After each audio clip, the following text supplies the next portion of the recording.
যতনের হৃদয়ে রেখো আদরিনী শ্যামামাকে, মন তুই দেখ আর আমি দেখি, দোস্ত যেন নাহি দেখে। দোস্ত, এটা আমি অ্যাড করে দিলাম একটা।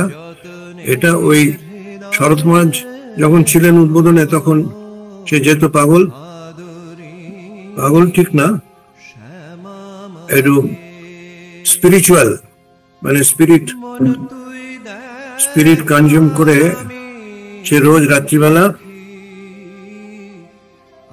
11টা 12টার সময় ওখান দিয়ে যেত, আর এই গানটা গাইতে গাইতে যেত, যতনের হৃদয়ে রেখো আদরিনী শ্যামামাকে, মন তুই দেখ আর আমি দেখি, আর কেউ যেন নাহি দেখে। আর কেউ যেন নাহি দেখে, তো শরৎ মহারাজ হচ্ছে তার দোস্ত। সেই জন্যে সে বলতো, মন তুই দেখ আর আমি দেখি, দোস্ত যেন নাহি দেখে। তো যাই হোক, এখানেও কিন্তু ওই তুমি করো ইত্যাদি ব্যাপারটা রয়েছে।